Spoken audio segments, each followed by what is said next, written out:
Hello, good morning everyone. तो सब लोग सोच रहे होंगे कि मैं कहाँ जा रही थी। एक्चुअली मैं आई हूँ चंडीगढ़। और सबको पता ही है कि मैंने फ़ोटो डाला था, मेरी देवरानी को बेटी हुई है और मैं वहीं आई हूँ। तो बस वो हॉस्पिटल में है, हमने ये लिया है गेस्ट रूम रहने के लिए। इसमें सिर्फ लेडीज़ को ही रुकने देते हैं, तो यहीं रुकूँगी मैं। मतलब रुकी हूँ, कल रात को यहीं रुकी थी। बस अब मैं जा रही हूँ हॉस्पिटल। नहा धो लिया है, पास में ही है, हॉस्पिटल के अंडर में ही है ये बसेरा जिसको बोलते हैं। फैमिली क्वार्टर मतलब फैमिली गेस्ट रूम है ये। तो हम यहीं रुके हुए हैं। छोटा बच्चा एक और है उनको। बस मैं और अभी यहीं सोए थे रात को। परेशान हो जाते हैं। देवर जी ने दूसरी जगह ले लिया था रूम लाइन में, तो वो वहाँ सो गए थे और मैं इधर सो गई थी, क्योंकि अंदर किसी को नहीं रुकने दे रहे थे उनके पास ना। एमएच में किसी को रुकने नहीं देते हैं साथ में। देखो मोस्टली आज कोशिश करूँगी कि वहीं रुकूँ, अब देखो क्या हो पाता है। और मैं अभी रहूँगी, कितने दिन रहती हूँ देखती हूँ। उनकी जैसे ही उनको छुट्टी होती है फिर देखते हैं हम लोग कहाँ जा रहे हैं। तो फिर मिलते हैं गाइस, बने रहिए ब्लॉग में। तो मैं हॉस्पिटल आ गई थी और ये थी मेरी देवरानी। काफ़ी अच्छी फैसिलिटी थी इस हॉस्पिटल में, मतलब सफाई का बहुत ज़्यादा ध्यान रखा गया था। ये कमांड हॉस्पिटल था हमारा, जो कि चंडीगढ़ में है। तो इनकी डिलीवरी वहीं हुई थी और हमें मिल गया था डिस्चार्ज। तो अब हम जा रहे थे घर। हमारी हो गई थी घर की तैयारी और हम निकले थे करीब 4:30 बजे घर के लिए, क्योंकि हमारा पहले प्लान था कि ये इनकी जहाँ पोस्टिंग है क्वार्टर पे ले जाएंगे। बट क्योंकि घर पे पंडित जी वगैरह से पता किया तो पता चला कि मूल पड़े हैं। तो मूल क्या है, वहाँ पे जो जो मूल मतलब हमारे यहाँ होता है, जो रस्में होती हैं वो वहाँ नहीं हो सकती हैं। हर कोई वहाँ पे नहीं पहुँच सकता, इसलिए हम ला रहे थे इनको घर पे। हमारी गाड़ी थी, घर की थी, इसीलिए हम चुपचाप से बोला कि चलो गाड़ी में लेट जाएंगे। और डॉक्टर से मतलब सलाह लेके उन्होंने कहा कोई प्रॉब्लम नहीं आएगी, आप लोग आराम से ले जा सकते हैं। थोड़ा लंबा सफ़र है पर थोड़ा रुक रुक के आराम से रेस्ट करते करते जाओगे तो कोई प्रॉब्लम नहीं होगी। इसीलिए हम लोग वहाँ से निकल आए थे। तो बस वैसे डॉक्टर नहीं मतलब परमिशन देते हैं, बट हम फिर भी निकल आए थे, क्योंकि वहाँ अकेले देवर जी को संभालना मुश्किल होता ये सब। और आरू भी छोटा है, वो भी, उसको फीवर आ गया था, वो भी रो रहा था इधर, उसके भी एग्ज़ाम आने वाले थे। इसीलिए हमें लगा कि हम घर पे ही इसको अच्छे से रख पाएंगे, इसीलिए हम निकल आए थे वहाँ से। तो बस हम अम्बाला पहुँचने वाले थे, आराम आराम से जा रहे थे। हम अम्बाला पहुँच गए थे और हमें लगने लगी थी अब भूख, क्योंकि काफ़ी टाइम हो गया था, हमने दोपहर में भी खाना नहीं खाया था। तो हमने कहीं होटल पे रुका और आराम से खाना वाना खाया, थोड़ा फ्रेश फ्रेश हुए और फिर से निकल पड़े हम अपने सफ़र की तरफ। तो करीबन मतलब इतना टाइम आराम आराम से जा रहे थे, तो फिर टाइम तो लगता है, बहुत टाइम लगा हमें पहुंचने में। हम करीब 12 बजे के करीब हम पहुंचे दिल्ली। हाँ जी, हम 12 बजे पहुंचे दिल्ली। और ये है दिल्ली में हम पहुंच गए थे परी चौक पे। परी चौक, यहीं से हम सीधा हाईवे पे चढ़ जाएंगे, फिर हमारा सफ़र चालू होगा। और रात के 12 बज चुके थे और हमें नींद आना स्टार्ट हो गई थी। हम सारे ही नींद में, मतलब भैया को था कि वो ड्राइविंग अच्छा करते हैं ना, तो उन्होंने आराम से ड्राइविंग किया, उन्होंने अकेले पूरा ड्राइविंग किया। और हम तो सारे ही लुढ़क गए थे, सारे ही सो गए थे, मैं बैठे बैठे सो रही थी। और हाँ, थोड़ा थोड़ा बीच बीच में रुक रुक के जा रहे थे कि मतलब थोड़ा सफ़र आराम से निकालें। जहाँ भी लगता था कि हाँ कोई रेस्टोरेंट या होटल है तो हम वहाँ रुकते थे थोड़ी देर, थोड़ा वॉक करते थे, फिर बैठ जाते थे। ऐसे कर करके फिर भी मतलब मेरे पैर तो ऐसे स्वेलिंग हो गई थी, क्योंकि ऐसे लटका के बैठी थी तो बहुत ज़्यादा स्वेलिंग हो गई। फिर मैंने, वैसे हमने ऐसे बेड टाइप का बना के आराम से बैठे, थोड़ा दिल्ली में रुके उस टाइम। और बस हम निकल रहे थे, हम दिल्ली से निकल चुके थे। और प्रयागराज आपको पता है, वहाँ पे कुंभ की वजह से ना मुझे दिल्ली के बाद हमें हर टोल टैक्स पे इतना ज़्यादा भीड़ मिला, इतना ज़्यादा रश था कि क्या ही बोलूँ। तो हम उस वजह से और ट्रैफिक में फंसते फंसते इतना लेट हो गए थे। हमें जहाँ 2-2:30 बजे हम अपने घर पहुँच रहे थे, वहाँ हम सुबह के 6 बजे हम घर पहुँचे थे। और शायद हम अब पहुँच गए थे इटावा शायद। और मैंने आरू को भी ग्वालियर से बुलवा लिया था, तो वो भी मैंने उसको अपनी मम्मी के घर से लिया। हम भिंड पहुँच चुके थे। ये देखो, ये जो जोधपुर मिष्ठान में तुम्हारा, हमने यहाँ से मिठाई कर दी, सुबह के बज गए थे 5:45।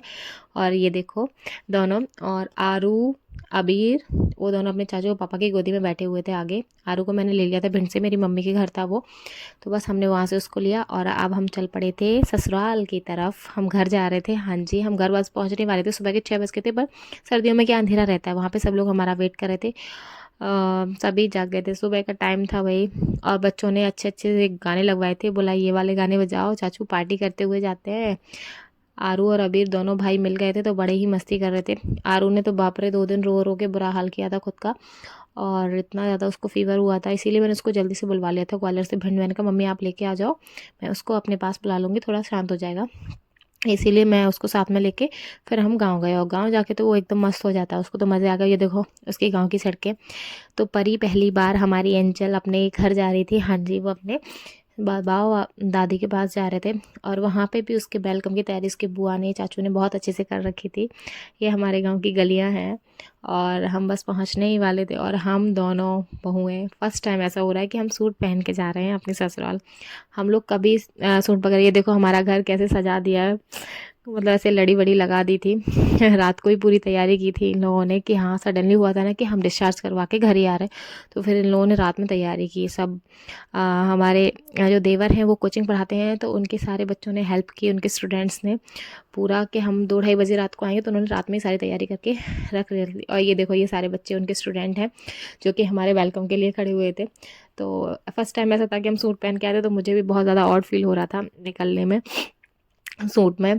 तो मैं लेके रखी थी एंजल को। हाँ जी, तो बस हाँ अब हम उतरेंगे, और देखो कैसा क्या वेलकम होता है हमारा। वैसे इन सब में ना मुझे ज़्यादा इंटरेस्ट है, घर में जो भी कोई प्रोग्राम होता है या डेकोरेशन का कुछ होता है तो मैं करवाती हूँ। इस बार मैं नहीं थी, तो मेरे को लग रहा था पता नहीं कैसे तैयारी की होगी, क्या की होगी इन लोगों ने, क्योंकि जब मेरी ननद का भी हुआ था ना, ये देखो हमारे पापा थे, हमारे ससुर जी, उन्होंने जैसे देखा ना कि मैं सूट में, वो तुरंत भाग गए। मतलब उनको लगा कि हाँ बहू है सूट में आई है, तो उनको उनको बहुत शर्म आती है, तो वो चले गए। इसीलिए हम नहीं पहनते, उनको पापा को नहीं पसंद है, बोलते तो कुछ नहीं है बट उनको नहीं पसंद है, तो फिर क्यों यार पहनना है। और वैसे भी हमें साड़ी में अच्छा लगता है, ससुराल में पहनने को मिलती है तो हम पहनते हैं। और ये देखो ये है हमारी सासू माँ, जो तुरंत आके अपनी नातिन को ले ली थी। और ये देखो ये मैं अपनी देवरानी को उतार के लाई थी। सीज़र से, सी सेक्शन से हुआ था बच्चा, सीज़र हुआ है उनका। फर्स्ट बच्चा नॉर्मल था, बट इस बार कुछ प्रॉब्लम की वजह से उनको सीज़र हुआ है, तो हम उनको ले आए थे। और ननद कर रही थी उनका वेलकम। सुबह यार सब नींद में थे, किसी ने कुछ चेंज वेंज नहीं किया था कि स्पेशल तैयार हुए, सब जैसे थे बस वैसे ही आ गए थे। मेरे ये फैमिली है पूरी जो खड़े हुए हैं, कुछ बच्चे हैं, फैमिली है, सभी हैं, मतलब मेरे दाऊ ससुर के सब लोग, सारी बहुएं वगैरह सब हम ही सब थे। तो मुझे बहुत अच्छा नहीं लग रहा था, क्योंकि हम सूट में थे, तो हमें लग रहा था बस जल्दी अंदर जाएं, क्योंकि बाहर बहुत ऑड फील हो रहा था हमें। तो मैं बस अब लेके करिश्मा को हम जा रहे थे अंदर, मेरी देवरानी को। और ये मेरी ननद थी। एक्चुअली मेरे घर में ज़्यादातर सभी कैमरा शाय हैं, मेरे हस्बैंड, मेरी ननद, इनको इतना कैमरे के सामने आना पसंद नहीं है। तो ये देखो बच्चों ने कितना अच्छा वेलकम किया है यार, मतलब इन सारों ने ना मिलके बहुत अच्छे से किया है, सब ने किया है बच्चों ने। तो बच्चे की मेहनत है यार, रात भर बेचारे लगे रहे, इतना अच्छा डेकोरेशन किया, सब किया, बहुत अच्छा लगा सारा कुछ। मैंने कहा चलो यार अच्छा कर लिया था। पर ये है सबको यार वीडियो वगैरह में कुछ पता नहीं है, तो सबने वीडियो कैसे बनाना है, ब्लॉग, मैं तो नींद में ही समझ लो इतना थक गई थी, इतनी स्वेलिंग हो गई थी मेरे पैरों में बहुत ज़्यादा। तो फिर मुझे समझ में नहीं आया कैसे क्या वीडियो बनाना, जो भी बच्चे बना रहे थे बस वही रिकॉर्ड हुआ है। मैंने बच्चों को फ़ोन पकड़ा दिया था कि बेटा रिकॉर्ड कर देना। और ये हमारी एंजल का वेलकम, मतलब उसके पैरों की छाप ले रहे थे उसकी बुआ और दादी। पर क्या है ना, ठंडा पानी था, ठंडे पानी में घोल लिया था उसको, तो फिर आलता को, तो फिर लग रहा था कि बेचारी को ठंडी लग जाएगी। मैंने कहा थोड़ा सा लगा के फटाक से उसको निकालो, नहीं तो वो रोने लग जाएगी तुरंत ही, क्योंकि अभी तक उसको ठंडे पानी से टच भी नहीं कराया, जो भी था वार्म वाटर से ही हमने कराया था, तो उसको ठंडे पानी से थोड़ा सा प्रॉब्लम होगा। तो उसकी दादी बोली ज़रा सा करना, जल्दी से ख़त्म कर दो। और ये काफ़ी छोटी है तो इतना छाप अच्छे से आया भी नहीं, थोड़ा बड़ी हो जाएगी फिर हम फिर से करवा लेंगे, क्योंकि हमने अक्षु के, हमारी ननद की जो बेटी है उसके भी रख रखे हैं। एक्चुअली क्या है, हम दोनों मतलब 3 भाई हैं ना, तो हमारे बीच अभी ये एक ही बेटी हुई है, पहली बच्चा है हमारे घर की लड़की है। हम दोनों पे पहले लड़के थे, मेरे पास भी एक बेटा है और देवरानी के पास भी उनका ये सेकंड बेबी है। तो बस हमारे घर में भी एंजल आ गई थी, और अक्षु भी आई है हमारे घर में, जो हमारी भांजी है, देखा ही होगा सबने, मैंने वीडियो डाले हैं उसके भी। तो ये थोड़ा बहुत डेकोरेशन जो भी था दिख रहा होगा। तो चलो कैसा लगा ब्लॉग हमारा ज़रूर बताना। मुझे नहीं पता क्या शूट हुआ क्या नहीं, जो भी मेरे पास था मैंने वही शेयर कर दिया है, क्योंकि मेरे को उस टाइम कुछ पता नहीं था कि कैसे क्या करना है। काफ़ी अच्छा डेकोरेशन हुआ था, पर जितना अच्छा था उतना शूट नहीं हो पाया। चलो फिर मिलते हैं नेक्स्ट ब्लॉग में। देखते रहिए मेरा ब्लॉग, और कमेंट्स करके ज़रूर बताना कैसा लगा मेरा ब्लॉग। तो चलो मिलते हैं, बाय बाय गाइस, तब तक के लिए good, thanks to watching my video, bye.